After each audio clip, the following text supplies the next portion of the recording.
दोस्तों, आज मैं बताने जा रहा हूँ यीशु मसीह के जीवन के बारे में। यीशु मसीह परमेश्वर का पुत्र और हमारा उद्धारकर्ता है। अपनी सेवकाई से लेकर अपनी मृत्यु तक सब कुछ उसने हमारे लिए किया। यीशु मसीह का जन्म। यीशु मसीह का जन्म इस प्रकार से हुआ कि जब उसकी माता मरियम की मंगनी यूसुफ के साथ हो गई, तो उनकी इकट्ठा होने से पहले ही वो पवित्र आत्मा की ओर से गर्भवती पाई गई। अतः उसके पति यूसुफ ने, जो धर्मी था और उसे बदनाम करना नहीं चाहता था, उसे चुपके से त्याग देने का विचार किया।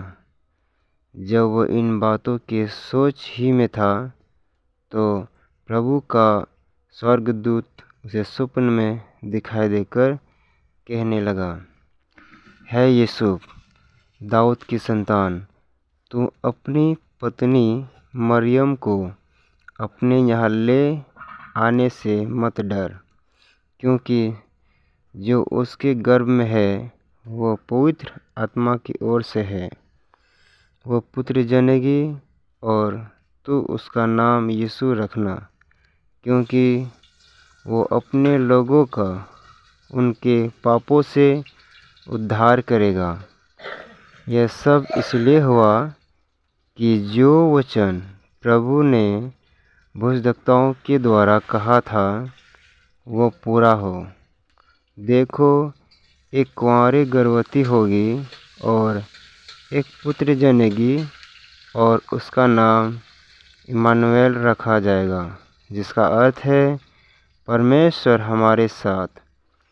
तब यूसुफ नींद से जागकर प्रभु के दूत की आज्ञा के अनुसार अपनी पत्नी को अपने यहाँ ले आया, और जब तक वो पुत्र ना जनी तब तक वो उसके पास ना गया, और उसने उसका नाम यीशु रखा। यीशु मसीह का बचपन। जवानी में भी यीशु परमेश्वर का वचन सिखा रहे थे। 12 साल की उम्र में यीशु मंदिर में उपदेशों के बीच में बैठे हुए उनकी बातें सुनते और उनसे प्रश्न करते हुए पाए गए, और जितने उसे सुन रहे थे वे सब उसकी समझ और उत्तरों से चकित थे। लूका 2 अध्याय 46 से 47 पद में लिखा है। यीशु मसीह का बपतिस्मा। जब यीशु ने 30 वर्ष की आयु में अपनी सेवकाई आरंभ की, उस समय यीशु गलील से यरदन के किनारे यूहन्ना के पास उससे बपतिस्मा लेने आया। परंतु यूहन्ना यह कहकर उसे रोकने लगा, मुझे तो तेरे हाथ से बपतिस्मा लेने की आवश्यकता है और तू मेरे पास आया है। यीशु ने उसको यह उत्तर दिया, अब तो ऐसा ही होने दे, क्योंकि हमें इसी रीति से सब धार्मिकता को पूरा करना उचित है। तब उसने उसकी बात मान ली, और यीशु बपतिस्मा लेकर तुरंत पानी में से ऊपर आया, और देखो, उसके लिए आकाश खुल गया, और उसने परमेश्वर की आत्मा को कबूतर के समान उतरते और अपने ऊपर आते देखा। और देखो, यह आकाशवाणी हुई, यह मेरा प्रिय पुत्र है, जिससे मैं अत्यंत प्रसन्न हूँ। यद्यपि यीशु पाप रहित था, फिर भी उसने हमें परमेश्वर के प्रति आज्ञाकारिता, बपतिस्मा लेने का उचित तरीका तथा सही अधिकारी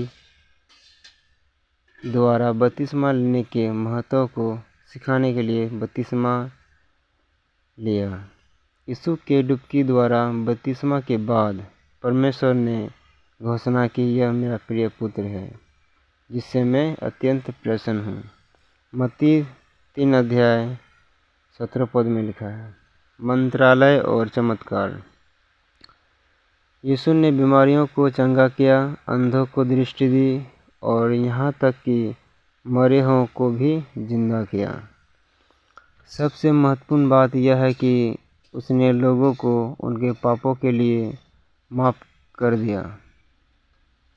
हालांकि यहूदी पुजारियों द्वारा उनके कार्य को इनसे निंदा वाला व्यवहार माना जाता था, लेकिन यीशु ने लोगों को लगातार याद दिलाया कि उनके कार्य परमेश्वर की इच्छा के अनुरूप थे, ताकि पिता की महिमा पुत्र में हो। यूहन्ना 14 अध्याय 13 पद में लिखा है। यीशु को सूली पर चढ़ाया। अपने पूरे जीवन में बहुत से लोग यीशु से नाराज थे, क्योंकि वे उसे समझ नहीं पाए थे। उसने अपरिचित बातें सिखाई, पापियों के प्रति करुणा दिखाई, उसने अविश्वासी शक्ति प्रदर्शन किया और कुछ नागरिक और चर्च के नेताओं को उसके प्रभाव से खतरा महसूस हुआ। यीशु को गिरफ्तार किया गया और बाद में उसे सूली पर चढ़ा दिया गया या मार दिया गया, जिसे उसने परमेश्वर की इच्छा पूरी करने के लिए होने दिया। प्रभु ने कहा, मैं अपना प्राण देता हूँ ताकि मैं उसे फिर ले सकूं। कोई उसे मुझसे छीन नहीं सकता, बल्कि मैं उसे आप ही देता हूँ। मुझे उसे देने का अधिकार है और मुझे उसे फिर लेने का भी अधिकार है। यूहन्ना 10 अध्याय 17 से 18 पद में लिखा है। जब यीशु को उसके अपने लोगों ने मार डाला, तब भी उसने पुकारा कि परमेश्वर उन पर दया कर। यीशु मसीह का जी उठना। अपनी मृत्यु के 3 दिन बाद यीशु कब्र से उठे और पुनर्जीवित प्रभु जल्द ही अपने मित्रों और अनुयायियों के सामने प्रकट हुई। वो पुनर्जीवित होने वाले पहले व्यक्ति थे, जिसका अर्थ है कि उनकी आत्मा मृत्यु के बाद उनके पूर्ण भौतिक शरीर के साथ फिर से जुड़ गई थी। क्योंकि यीशु फिर से जीवित है, हम सभी एक दिन पुनर्जीवित होंगे। आमीन।